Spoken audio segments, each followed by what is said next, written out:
नमस्कार दोस्तों, आप देख रहे हैं रहस्य के पार और आज इस वीडियो में एक्सप्लेन करने जाएंगे वैम्पायर डायरीज का सीजन 4 का एपिसोड नंबर 7। तो चलिए शुरू करते हैं राइट नाउ से पहले कहना चाहूंगा प्लीज वीडियो को लाइक करो जिससे मैं ज्यादा से ज्यादा कंटेंट लाऊं। आपका एक लाइक मेरा दिन बना देता है भाई। वीडियो को सब्सक्राइब करो अगर आपको और ऐसी वीडियो चाहिए। तो चलो शुरू करते हैं एपिसोड नंबर 7 राइट नाउ।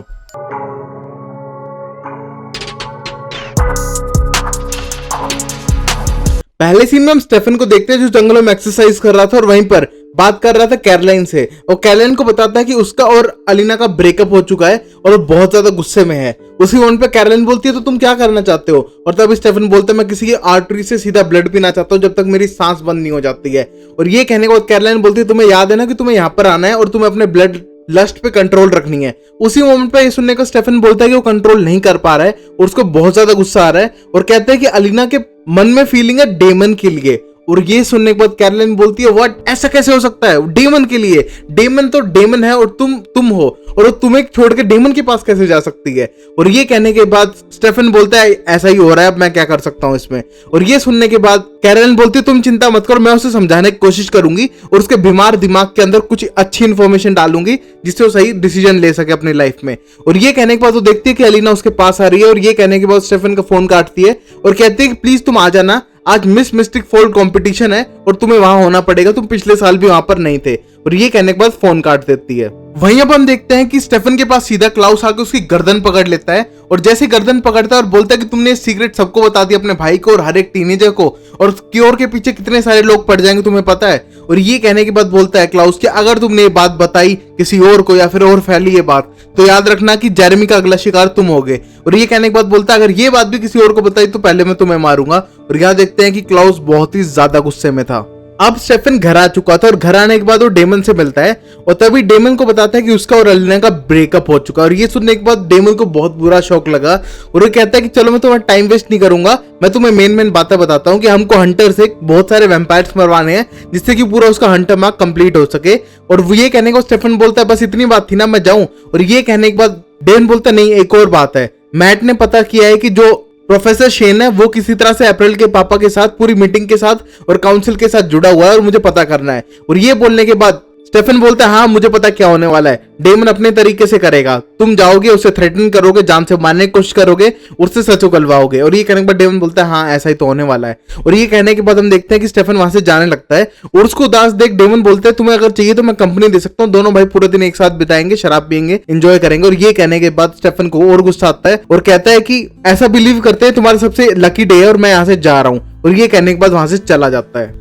अब अगले सीन में हम देखते हैं कैरोलाइन को अलीना के साथ और अलीना को समझाती है तुम ब्रेकअप क्यों कर रही हो स्टेफन के साथ, स्टेफन तुम्हारा सोलमेट है और उस जैसा बंदा तुम्हें जिंदगी में कहीं नहीं मिलने वाला है और तुम उससे प्यार नहीं करती हो तो इसमें तुम्हारी गलती हो सकती है। और ये कहने के बाद अलीना कहती है कि वो उससे अभी भी प्यार करती है बट वो झूठ नहीं बोल सकती है कि उसकी डेमन के लिए भी फीलिंग्स है और वैम्पायर बनने के बाद तो बहुत ज्यादा हाइप हो चुकी है और उसमें वो झूठ नहीं बोलना चाहती है स्टेफन से और जो रियलिटी है उसको बता रही है। और ये कहने के बाद कैरोलाइन बोलती है इसमें मैं क्या कर सकती हूँ, मैं साइड नहीं ले सकती हूँ बट आई प्रेफर कि तू स्टेफन को प्रेफर करे तो ज्यादा बेटर रहेगा। तभी हम देखते हैं वहां पर प्रोफेसर शेन आता है और उनसे पूछता है कि जो पेजेंट रूम है वो कहां पर है जहां पर मुझे जज करना है। और ये कहने के बाद वो बताते हैं कि उस तरफ है और वो जाने लगता है। तभी हम देखते हैं अलीना बोलती है कि तुम तो प्रोफेसर शेन हो ना, और वो बोलता है हाँ प्रोफेसर बाय डे और अगले दिन मैं हूँ पेजेंट जज। और ये कहने के बाद वहां से जाने लगता है और तभी हम देखते हैं वहां से जाने के बाद अलीना बोलती है कि इसी ने बताया है डेमन को कैसे हंटर कर्स को तोड़ते हैं और कैसे उस कर्स को ढूंढ सकते हैं जिससे वैम्पिरिज्म हट सकता है। और ये कहने के बाद कैरोलाइन बोलती है हाँ ये वही प्रोफेसर है जिसके पीछे बानी पागल है और उसको जादू करना सिखा रही है और वो दोनों एक इंसान है तो ऊपर से ब्यूटी पेजेंट में भी आ रखा है, शायद कुछ तो गड़बड़ है। और ये कहने के बाद दोनों को थोड़ा शक होने लगा प्रोफेसर शेन पर। वही हम देखते हैं कि मैट और जेरेमी भी वहीं पर थे और हेल्प कराने लग रहे थे सामान उतारने में। तभी हम देखते हैं कि जेरेमी बोलता है कि वो अप्रैल के साथ जाएगा डांस के लिए और वहीं पर हम देखते हैं कि मैट बोलता है तो अच्छी बात है। और वहीं पर मैट बड़े बड़े डिब्बे उठाने की कोशिश करता है बट उठा नहीं पाता। तभी हम देखते हैं जेरेमी दोनों डिब्बों को एक साथ उठा लेता है जैसे कि उसके पास कुछ सुपरनेचुरल पावर हो। और ये देखने के बाद मैट समझ जाता है कि ये हंटर्स पावर है। तभी हम देखते हैं ये कहने के बाद बोलते हैं तुम्हारे पास इतनी सारी पावर तो है बट इसका यूज है वैम्पायर को मारने का, बट तुम ध्यान रखना कि तुम एक वैम्पायर के साथ ही रहते हो। और ये कहने के बाद जेरेमी बोलता है वो अपनी बहन को कभी भी हार्म नहीं करेगा और तुम्हें टेंशन लेने की बात ही नहीं है। अब हम स्टेफन को देखते हैं जो भी हॉस्पिटल के अंदर था और सब लोगों की रिपोर्ट चेक कर रहा था और लग रहा था कि जो मरने वाला है वो उसको ढूंढ रहा है। तभी हम देखते हैं कि थोड़ी देर बाद देखता है कि एक कैबिन के बाहर पुलिस वाला खड़ा है और जैसे किसी का वेट कर रहा है। हम देखते हैं वो पुलिस वाले को कंपेल करके भेज देता है और अंदर जाके उस पेशेंट से पूछता है। हमको पता चलता है कि वो पेशेंट एक क्रिमिनल भी है जिसने किसी की जान ले ली है। तभी हम देखते हैं कंपल्शन से स्टेफन से पूछता है कि तुमने गुनाह क्या किया है। तभी वो बताता है कि उसने किसी को मारा है और उसको गिल्टी फील भी नहीं है और एक तरह से वो गिल्टी है उस मर्डर के लिए। और ये कहने के बाद देखते हैं कि स्टेफन अपना ब्लड उसे पिलाता है और उसकी गर्दन तोड़ देता है और वो उसको वैम्पायर बना रहा था। अगले सीन में हम देखते हैं कैरोलाइन को, जो अभी सब कुछ मैनेज कर रही थी पार्टी के लिए जो कल थी। तभी हम देखते हैं वहां पर क्लाउस आ जाता है और बोलता है कि हम डेट पे कब जा रहे हैं, कल या परसों या तरसों। और ये कहने के बाद कैरोलाइन बोलती है शायद कभी नहीं। और ये सुनने के बाद क्लाउस को गुस्सा आता है और कहता है कि मैंने अपना हाइब्रिड मारा इस डेट के लिए और तुम मुझे ना कैसे कह सकती हो। और वैसे भी कल पार्टी में तुम अपने डांस पार्टनर के तौर पर किसको ले जा रही हो, टाइलर से तुम्हारा ब्रेकअप हो चुका है। और ये सोचने के बाद बहुत ज्यादा टेंशन हो जाती है और बोलती है चलो कल तुम मेरे साथ डांस पार्टनर बन के और मेरे पार्टनर बन के आ सकते हो करेक्ट 2 बजे, और ब्लैक टाई ऑप्शनल है और एग्जैक्ट टाइम पे आ जाना, और मेरे लिए कोई ड्रेस लाने की जरूरत नहीं है, मेरे पास पहले से है। और ये कह के वहां से चली जाती है और ये देख के हम देखते हैं क्लाउस बहुत ही ज्यादा खुश हो जाता है। अब हम देखते हैं कि हेली हेल्प कर रही थी दूसरे हाइब्रिड को टर्न करने में। उनकी एक एक हड्डियां टूटने लग रही थी जिससे उनकी सायर बोन टूट जाए। और ये कहने के बाद हाइब्रिड बोलती है कि तुम ये सब क्या कर रही हो, तुमको पता नहीं कितना पेन हो रहा है। ये कहने के बाद बोलती है हाँ मुझे नहीं पता है पेन कितना है, बट मैंने तुम्हारे और दोस्तों को हेल्प किया और आज वो आजाद है। और ये कहने के बाद उसकी हड्डियां टूटने लगती है अपने आप, उसको बहुत ज्यादा दर्द होता है हाइब्रिड को। और वहीं देखते हैं कि टाइलर आता है और कहता है कि कैरोलाइन ने एक और दिन हमको और दे दिया इस फार्म के ऊपर जहां पर दूर दूर तक किसी की आवाज सुनाई नहीं देगी। और उसने उसे साथ में कल डेट पे जाने के लिए हाँ कर दिया जिससे की वजह से किसी को डाउट नहीं होगा उसके ऊपर। और ये कहने के बाद हेली बोलते चलो हमें भी पार्टी में जाना चाहिए साथ, जिससे क्लाउस को लगे कि ये सब रियल है। और ये कहने के बाद हम देखते हैं ये सब बातें करते हुए हाइब्रिड सुनती है और कहती है कि तुम ये बकवास बातें बाहर कर सकते हो, मुझे एक तरह से टर्न होने में बहुत ज्यादा दिक्कत हो रही है। तभी हम देखते हैं दोनों डिस्कस करते हैं कि वो भी पार्टी में जाएंगे एक साथ। अब हम देखते हैं रात के टाइम अलीना अपने घर पे आ चुकी है और अपना नेकलेस उतारने की कोशिश कर रही है बट उससे उतर नहीं रहा है। तभी हम देखते हैं जेरेमी गेट पे खड़ा था और अपने भाई से बोलती है कि तुम निकाल दोगे। तभी हम देखते हैं उसका भाई वो नेकलेस निकालने लगता है और देखते हैं कि उसकी गर्दन दबा देता है उस नेकलेस से। और ये देख के देखते हैं कि अलीना के गर्दन से खून निकल रहा है और ये कहने के बाद बोलता है तुम मेरी बहन नहीं हो। और तभी हम देखते हैं अलीना अपने आप को छुड़वाने की कोशिश करती है और तभी हम देखते हैं जेरेमी की आंख खुल चुकी थी। मतलब ये एक सपना था जहां वो अपनी बहन को मारने का ट्राई करता है और जब उसकी आंख खुलती है उसको हाथ में एक चाकू दिखता है और दूसरे हाथ में एक स्टेक दिखती है जिसके ऊपर वो सिंबल बना रहा था और उनको स्टेक्स को रेडी कर रहा था लकड़ियों को छीलकर। और ये देख के हम देखते हैं कि वो एक तरह से वैम्पायर हंटर बन चुका है और उसकी भी अल्टरनेट ईगो है जो उसको ये सब करने पे मजबूर कर रही है। अब अगले सीन में हम देखते हैं मैट को जेरेमी के साथ, जहां जेरेमी तैयार हो रहा था और पूरी सिचुएशन मैट को बता रहा था। और तभी हम देखते हैं कि जेरेमी बोलता है शायद ये अलारिक जैसा साइकोटिक एक अल्टरनेटिव पर्सनैलिटी है जो रिंग की वजह से हो रही है। और ये कहने के बाद हम देखते हैं मैट बोलता है ऐसा शायद नहीं है। और वो एक बुक पढ़ रहा था जिसके बारे में हंटर के बारे में बहुत कुछ लिखा हुआ था और लिखा था कि हंटर पहले पहले ऐसा लगेगा सब कुछ ड्रीम में कर रहे हैं, अनकॉन्शियस होके कर रहे हैं, बट बाद में वो सब कुछ जान के करने लगते हैं। और ये कहने के बाद बोलता है तुम अलीना को हार्म कर सकते हो और जेरेमी तुम अपनी बहन को बताओगे या फिर मैं खुद जाके बताऊंगा। तभी हम देखते हैं जेरेमी के पास एक मैसेज आया था, जो मैसेज था स्टेफन का। उसने कहा था कि लोकवुड ओल्ड प्रॉपर्टी पे आ जाओ और किसी को मत बताना। वही वो मैट को बोलता है तुम जाओ मैं थोड़ी देर में आता हूँ और जेरेमी सीधा पहुंच जाता है उस ओल्ड लोकवुड प्रॉपर्टी के ऊपर। अब हम देखते हैं स्टेफन को जो अभी जेरेमी के साथ था और जेरेमी को बोलता है कि तुम्हें इसे मारना होगा और मारने से पहले जेरेमी का ब्लड उस ट्रांजिशन प्रोसेस वाले इंसान को पिला देता है जिसको हॉस्पिटल से लाया था। तब हम देखते हैं कि उसकी ट्रांजिशन कंप्लीट हो जाती है और वो एक तरह से वैम्पायर बन जाता है। और तभी हम देखते हैं कि स्टेफन उसे एक स्टेक पकड़ाता है जेरेमी को और बोलता है तुम इसे मारना होगा और जैसे तुम मारोगे पूरी ट्रांजिशन प्रोसेस पूरी हो जाएगी और तुम्हारे जो माँ का बढ़ने लगेगा। तभी हम देखते हैं जेरेमी डर जाता है और कहता है वो ऐसा बिल्कुल भी नहीं करने वाला है और वो पीछे हटने की कोशिश करता है। बट हम देखते हैं कि स्टेफन उसे जबरदस्ती मरवा देता है और ये देख के हम देखते हैं कि स्टेफन से बहुत ज्यादा गुस्सा होता है जेरेमी। अब जेरेमी का मार्क बढ़ने लगा था और उसका हाथ के ऊपर तक मार्क आने लगा था। ये देख के हम देखते हैं कि स्टेफन उसके पास आता है और पूछता है कि तुम्हारा मार्क कितना बड़ा है तुम मुझे बताओ। और ये कहने को जेरेमी बोलता है मैं तुम्हें क्यों बताऊं, तुम भी तो एक वैम्पायर हो। अब हम देखते हैं जेरेमी की जो अल्टरनेटिव पर्सनैलिटी वो उसके ऊपर हावी हो रही थी और तभी हम देखते हैं स्टेफन उसके पास आकर उसको कंपेल करने की कोशिश करता है जानने के लिए कि कितना मार्क बढ़ा है। तभी हम देखते हैं कि जेरेमी स्टेफन को एक तरह से स्टेक मारता है और वहीं पर गिरा के बोलता है कि तुम मेरे मालिक नहीं हो जो तुम मुझे हर बात पे ऑर्डर करोगे और अब मैं कंपेल नहीं हो सकता हूं क्योंकि मैं एक हंटर बन चुका हूं। और वहां से वो चला जाता है और हम देखते हैं जमीन पे अभी स्टेफन पड़ा हुआ था और उसके बहुत ज्यादा चोट लगी हुई थी। अब हम देखते हैं कैरोलाइन को और अलीना को जो हेल्प कर रहे थे अप्रैल को ड्रेस होने के लिए। वहीं पर हम देखते हैं कि वो ब्लू ड्रेस रिकमेंड करते हैं उसके लिए और वहीं पर हम देखते हैं डेमन आ चुका था और डेमन आके बोलता है मुझे प्रोफेसर शेन से मिलना है। और डेमन को देखते कैरोलाइन को गुस्सा आता है और कहती है यहाँ तुम्हें नहीं मिलने वाला और गेट बंद करने की कोशिश करती है। वहीं पर हम देखते हैं कि डेमन वापस गेट खोलता है और कहता है अप्रैल तुम पे रेड ड्रेस ज्यादा अच्छी लगेगी। और ये देखने के बाद हम देखते हैं कैरोलिन को गुस्सा आता है और कहती है कि तुम पेजेंट रह चुके हो पहले, मैं थी Miss Mystic Falls last year की, तो मुझे पता है ब्लू ड्रेस ही पहनना है अप्रैल। और यहीं पर हम देखते हैं डेमन बोलता है last time blue dress Alina ने पहनी थी और वो हार गई थी, इसलिए अप्रैल तुम रेड ड्रेस पहनो। और तभी हम देखते हैं दोनों अलीना की तरफ देखते हैं और बोलते हैं अलीना तुम बताओ कौन सी ड्रेस ज्यादा अच्छी है। और जहां डेमन के ओपिनियन को सुन के अलीना बोलती है हाँ रेड ड्रेस ज्यादा अच्छी लगेगी। और ये कहने के बाद हम देखते हैं कि डेमन बोलता है अब यहाँ मेरा काम हो गया, मैं यहाँ से चलता हूँ, और वहां से चला जाता है। वही हम देखते हैं ये सुनने के बाद कैरोलाइन बोलती है कुछ देर पहले तुम मुझे खुद कह रही थी कि तुम हेट करती हो डेमन को और तुम अच्छी यादें ही रखना चाहती हो अपनी लाइफ में, अब उस बात को क्या हुआ अलीना। और ये कहने के बाद अलीना बोलती है इसके बारे में वो कुछ बोलना नहीं चाहती है। और तब वो अप्रैल को बोलती है अप्रैल तुम्हारी मर्जी है, जो तुम्हें अच्छा लगे वो पहनो और तुम किसी का ओपिनियन मत सुनो। और ये कहने के बाद डेमन के पीछे जाने लगती है। वहीं पर हम देखते हैं डेमन उसकी आवाज सुन के रुकता है और उससे बात करने लगता है। और डेमन बोलता है हाँ मैंने सुना तुम्हारा और मेरे भाई का ब्रेकअप हो चुका है। और ये कहने के बाद जाने लगता है। और तभी अलीना बोलती तुम्हें पता है उसका रीजन क्या है और उसने तुम्हें बताया। तभी डेमन बोलता है नहीं उसने मुझे कुछ भी नहीं बताया, बस इतना बताया कि तुम्हारा ब्रेकअप हो गया है। और ये कहने के बाद अलीना बोलती है उसके और मेरे ब्रेकअप होने का रीजन तुम हो। और ये सुनने के बाद डेमन के एक बार तो स्माइल आती है और एकदम कंफ्यूज हो जाता है। अब हम देखते हैं कि डेमन शेन के साथ था और शेन से पूछने लगता है कि वो हंटर को पूरी तरह से हंटर के मार्क को कैसे कंप्लीट करें। और ये कहने के बाद शेन बोलता है बस वैम्पायर को मारे जाओ और उसका पूरा हंटर मार्क्स बढ़ता जाएगा। और ये कहने के बाद डेमन बोलते हैं कि तुम जानते थे कि अप्रैल के पापा को भी और या फिर तुम्हारा भी हाथ है उनकी जो सुसाइड हुई है उसमें।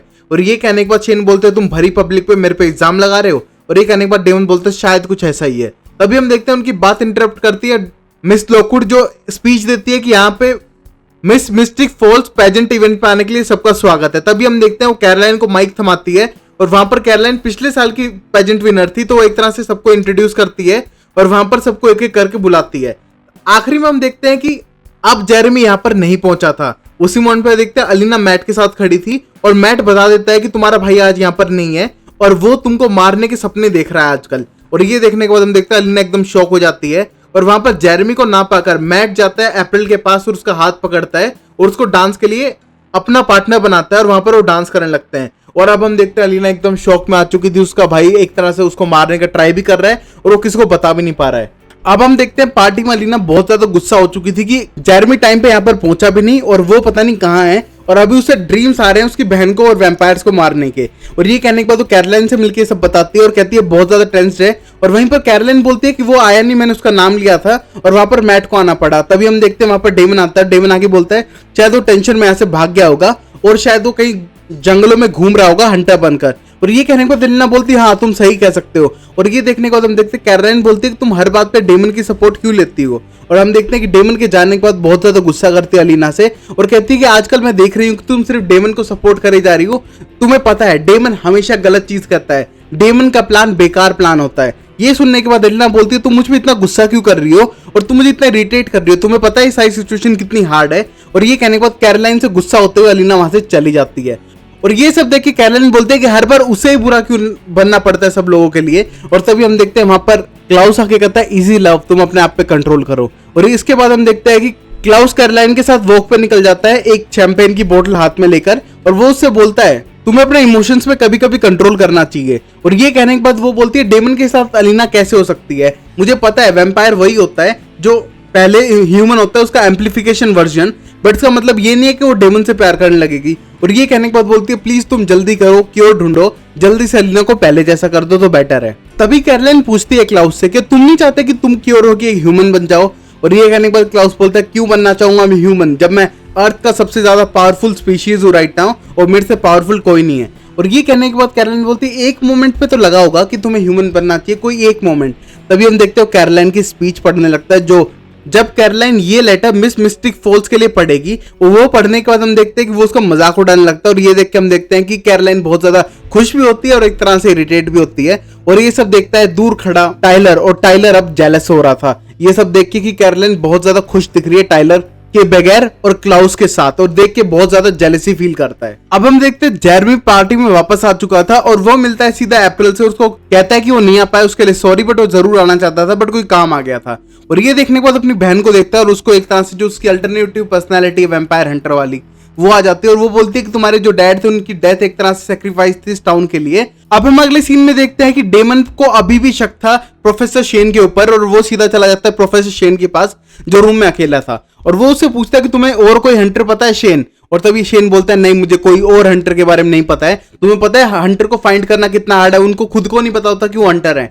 और ये कहने के बाद हम देखते हैं कि डेमन उसकी गर्दन पकड़ता है और कहता है तुम्हारे पास 12 सेकंड है, तुम्हें बताना है कि मैं तुम्हें क्यों ना मारूं और दूसरे हंटर को ढूंढ के दो या फिर मुझे कोई रीजन बताओ कि मैं तुम्हें क्यों ना मारूं। और ये कहने के बाद शेन बोलता है कि तुम्हें मेरी जरूरत है, क्योंकि मुझे ही पता है उस हंटर माँ को कैसे पढ़ना है, मुझे ही पता है उसकी लोकेशन क्या है और मुझे ही पता है कि उसके लोकेशन के पहुंचने के बाद भी उस स्पेल से किसको तोड़ना और किसकी हेल्प चाहिए हमें। और ये कहने के बाद डेमन बोलता है तुम्हें किसकी हेल्प चाहिए। बोलता है एक स्पेसिफिक विच ही इसको खोल सकती है और पूरे स्पेल को तोड़ सकती है और वो है बेनेट विच। और बोलता है कि इस तरह की विच बहुत कम मिलती है और शायद तुम्हें पता है तुम्हारी दोस्त है एक। और ये कहने के बाद डेमन बोलता है बानी बेनेट। और ये कहने के बाद शेन बोलता है हाँ, और वो अपना मैजिक खो चुकी है, तुम्हें पता है इस टाइम उसे मेरी जरूरत है, तुम खुद डिसाइड करो, मुझे मार दोगे तो उसको कोई हेल्प नहीं कर पाएगा और तुम ये कर्स नहीं तोड़ पाओगे, शायद तुम बचा भी नहीं पाओगे अलीना को। और ये बोलने के बाद डेमन बोलता है ओके मैं तुम्हें नहीं मारूंगा। उसी मोमेंट पे शेन बोलता है कि तुम मारोगे तो तुम्हारी लॉस है और ये कहने के बाद वहां से चला जाता है। अब हम देखते हैं कि अब पेजेंट का रिजल्ट आने वाला था और पता चलता है रिजल्ट में कोई और नहीं, अप्रैल जीत चुकी थी मिस मिस्टिक फॉल्स का खिताब। वहीं पर हम देखते हैं इसी मोमेंट पे अलीना भी स्टेज पे खड़ी थी और वहां पर वो अपने भाई जेरेमी को देखती है और जो एक रूम की तरफ जा रहा था और वो उसका पीछा करते हुए जाती है। और वहीं पर हम देखते हैं कि ये देख के मैट सोचता है कहां पर जा रही है अलीना। वहीं पर हम देखते हैं जैसे अलीना रूम में जाती है उसका भाई बैठा हुआ था और अपने हाथ पे एक तरह से उसने स्टेक से ही अपने आप का ब्लड निकाल लिया था। और ये देखने के बाद अलीना बोलती है तुम यहाँ पर कर क्या रहे हो, तुम लेट क्यों आए। और ये कहने के बाद बोलता है कि पिछला वैम्पायर हंटर सही कह रहा था कि मुझे सारे वैम्पायर्स को मार देना चाहिए और कभी कभी तो लगता है मुझे तुम्हें भी मार देना चाहिए। और ये कहने के बाद एलिना बोलती है तुम ऐसा नहीं करोगे, मैं तुम्हारी बहन हूँ। और उसके बाद बोलते हैं तुम एक वैम्पायर भी तो हो, बट उसके बाद एलिना बोलती है फिर भी मैं तुम्हारी बहन हूँ और मैं तुम्हें कभी नुकसान नहीं पहुंचाऊंगी। और ये कहने के बाद उसका हाथ पकड़ने की कोशिश करती है। उसी मोमेंट पे देखते हैं उसके हाथ पे लगा खून देख के अलीना की आंखें वैम्पायर जैसी होने लगती हैं। और ये कहने के बाद वो वहां से जाने लगती है और कहती है प्लीज खून को तुम मुझसे दूर रखो। और ये कहने के बाद जेरेमी बोलता है देखा तुम कंट्रोल नहीं कर पाई और उसकी तरफ बढ़ता है। तभी हम देखते हैं अलीना फुल फोर्स से उसको धक्का मारती है और पीछे जमीन पे गिरा देती है और शायद वो बेहोश हो चुका है। वो ये देखने के बाद अलीना उसके पास जाती है और देखती है कि उसका भाई बेहोश हो चुका है और उसको उठाने की कोशिश करती है। तभी हम देखते हैं जेरेमी उसको एक छोटा सा स्टेक उसकी गर्दन में मार देता है और उसको खून निकलने लगता है। और अब जेरेमी खड़ा होकर अपनी बहन को जान से मारने वाला है और उसने स्टेक अपने हाथ में ले लिया और शायद अभी मार देगा। तभी हम देखते हैं मैट वहां पहुंच जाता है और जेरेमी से कहता है कि मैं एक ह्यूमन हूं जेरेमी, मुझ पे बिलीव करो, तुम्हें ये नहीं करना चाहिए, तुम्हें अपनी बहन को नहीं मारना चाहिए और तुम्हारे सारे इमोशन मर जाएंगे अगर तुम्हारी बहन मर गई तो। तभी हम देखते हैं वो बिल्कुल भी नहीं सुनता, बट वहीं पर स्टेफन आ जाता है। स्टेफन जेरेमी को पकड़ लेता है और कहता है मैट से इसको लेके जाओ यहाँ से प्लीज। और तभी हम देखते हैं मैट उसको वहां से लेके जाता है और वहां पर स्टेफन बहुत ही ध्यान से अलीना को गर्दन से स्टेक निकालता है। हम देखते हैं अलीना को बहुत ज्यादा इमोशनली हर्ट हुआ था और फिजिकली तो हुआ ही था। और देखते हैं कि अलीना बिल्कुल रोने जैसी हो जाती है। अलीना बाहर निकल के आती है और कहती है उसको ऐसा नहीं करना चाहिए था और उसको अपने भाई की हेल्प करनी है और वो ऐसा नहीं था। तभी हम देखते हैं स्टेफनो के पीछे पीछे आने लगता है और बोलता है इसमें उसकी थोड़ी गलती है और वो ऐसा करना नहीं चाहता था बट ऐसा हो गया। और उसके बाद अलीना बोलती है तुमने क्या किया इस बार, और ये मत कहना कि अब तक जेरेमी तुम्हारे साथ था और पार्टी में नहीं था। और ये कहने के बाद बोलता है हाँ ऐसा ही था, वो मेरे साथ था और मैं उसको वैम्पायर्स को मरवा रहा था जिससे कि उसका मार्क बढ़े। और ये कहने के बाद अलीना बोलते है ऐसा तुम क्यों कर रहे थे, तुम्हें नहीं करना चाहिए था। और ये कहने के बाद बोलता है हाँ मानता हूँ उसकी ह्यूमैनिटी कम है, हंटर वाली क्वालिटीज ज्यादा बढ़ती जा रही है, बट उससे एक फायदा हो रहा है, उसका मार्क बढ़ रहा है। जितना उसका मार्क बढ़ेगा, जितनी जल्दी वो कंप्लीट होगा, उतनी जल्दी हम तुम्हारे लिए क्योर ढूंढ पाएंगे। और ये बोलने के बाद अलीना बोलती है कि ऐसे क्योर का क्या फायदा जो अपने भाई को खो दे। तभी बोलता है अलीना तुम्हारे लिए मुझे क्योर चाहिए। और ये कहने के बाद अलीना बोलती है तुम मुझसे इतना प्यार क्यों करते हो, और इतना प्यार करने की जरूरत नहीं है क्योंकि मैं उस दिन मर चुकी थी जिस दिन मैं उस ब्रिज से गिरी, और अब शायद वो डिफरेंट पर्सन है और वो पहले जैसे बिल्कुल भी नहीं बनना चाहती है। और ये देख के हम देखते हैं कि स्टेफन के दिल के टुकड़े हो चुके थे। और वहीं पर हम देखते हैं कि पीछे डेविन खड़ा था, उन दोनों की बातें सुन के एकदम पीछे रुक जाता है। और वहां पर हम देखते हैं अलीना पीछे मुड़ के देखती है और अब चूज नहीं कर पा रही हो किस भाई की तरफ जाए, और यहीं पर सीन कट हो जाता है। अब हम देखते हैं जेरेमी को शाम हो चुकी थी और शायद अपना सामान पैक करके वहां से जाने का प्लान बना रहा था।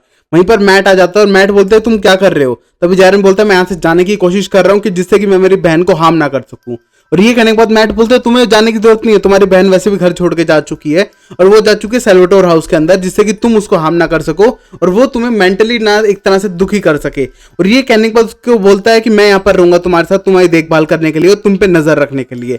और वहीं पर हम देखते हैं अलीना पहुंच चुकी थी सेल्वाटोर हाउस में और बोलती है कि वो जेरेमी के साथ अब नहीं रह सकती है और वो सेल्वाटोर हाउस के अंदर रहना चाहती है। वहीं पर हम देखते हैं स्टेफन बोलता है तुम्हारी मर्जी है, कोई भी रूम चुन लो, और नाराज होते हुए वहां से चला जाता है। और वहां पर हम देखते हैं कि डेमन बिल्कुल शांत खड़ा था, जैसे कि वो बीच में इंटरफेयर करना ही नहीं चाहता हो। वहीं पर हम देखते हैं कि टाइलर पहुंचता है उस हाइब्रिड के पास जिसने अपनी पूरी एक तरह से हड्डियां तोड़ तोड़ के अपनी साइड बॉन्ड खत्म कर ली थी। और ये तोड़ने के बाद हम देखते हैं कि वो उससे पूछती है टाइलर कि मैं सही हो चुकी हूँ क्या अब? और वो बोलते हैं हाँ अब तुम सही हो चुकी हो, तुम्हारी साइड बॉन्ड टूट चुकी है, अब तुम बिल्कुल नॉर्मल हो चुकी हो। और ये कहने के बाद हम देखते हो खुश होता है और वहीं पर टाइलर मैसेज करके हेली को बताता है कि वो हो चुकी है, एक तरह से साइड बॉन्ड से टूट चुकी है, अब नेक्स्ट वाले की बारी है। और ये सुनने के बाद हेली मैसेज पढ़ती है और कहती है कि एक और काम हमने तोड़ दिया और कुछ ही और बचे हैं। अभी हम देखते हैं कि हेली किसी और के साथ नहीं, प्रोफेसर शेन के साथ थी और तब से वो प्रोफेसर शेन के साथ ही काम कर रही थी और शेन के साथ काम करते हुए वो साइड बॉन्ड तोड़वा रही है, पता नहीं क्यों। वहीं पर हेली बोलती है कि मुझे ये सब होने के बाद टाइलर इस मामले से दूर चाहिए जिससे कि टाइलर इस चीज में ना पड़े। प्रोफेसर शेन बोलता है हाँ उसके बारे में सोचूंगा, अभी उसको एक और साइड बॉन्ड तोड़ने के लिए बोलो। अब अगले सीन में हम देखते हैं अलीना और डेमन को एक साथ और वहां पर हम देखते हैं कि अलीना बहुत ज्यादा टेंस थी और बोलती है कि आज मेरे भाई ने मुझे मारने की कोशिश की और मुझे बहुत अजीब लग रहा है। और ये कहने के बाद बोलता है फिर तो तुम्हें ये पीनी चाहिए क्योंकि मेरा भाई मुझे मारने की बहुत कोशिश कर चुका है। और दोनों चेयर्स के पीने लगते हैं। और ये कहने के बाद अलीना बोलती है कि आज जब हम डांस देख रहे थे तो मुझे लग रहा था वही मोमेंट था जिस मोमेंट पे हम दोनों डांस कर रहे थे। और ये कहने के बाद डेमन खुश हो जाता है और बोलता है हाँ मुझे याद है जब स्टेफन नहीं आ पाया था और मैं तुम्हारे साथ डांस कर रहा था। और ये कहने के बाद हम देखते हैं वो दोनों डांस करने लगते हैं और डांस करते करते रोमांटिक हो जाते हैं और रोमांटिक होते होते सब कुछ स्टार्ट हो जाता है। वहीं पर हम देखते हैं कि वो अनकंट्रोलेबल लाइक एक दूसरे से जुड़ चुके थे।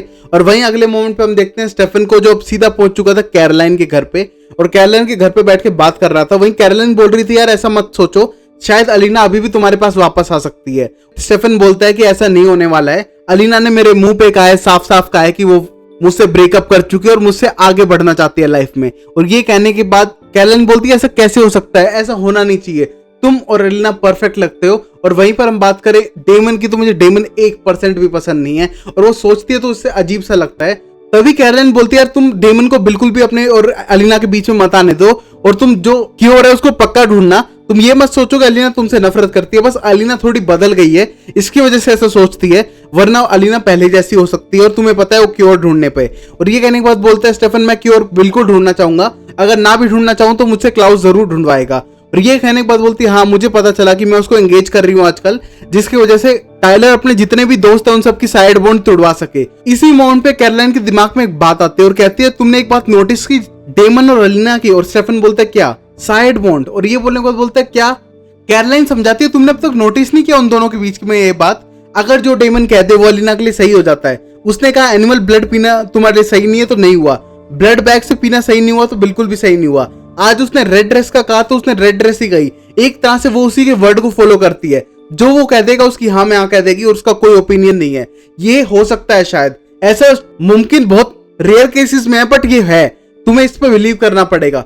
तुमने नोटिस किया कि जैसे साइड बॉन्ड होती है ये साइड बॉन्ड नहीं हो सकती क्या? क्योंकि उसने अलीना ने डेमन के ब्लड पे टर्न किया है और जब से वो टर्न हुई है बिल्कुल डेमन नहीं करी जा रही है और वो बिल्कुल बदल चुकी है। और ये कहने के बाद स्टेफन बोलता है शायद हो सकता है और शायद डेमन से साइड हो चुकी है अलीना, इसलिए वो ऐसा बिहेव कर रही है। और यहीं पर एपिसोड खत्म हो जाता है। तो guys I hope you like this episode, अच्छा लगे तो इंस्टाग्राम पे फॉलो कर लो, वीडियो को लाइक करो जिससे मैं ज्यादा वीडियो लाऊं, चैनल को सब्सक्राइब करो जिससे मैं अमेजिंग सीरीज लाऊं।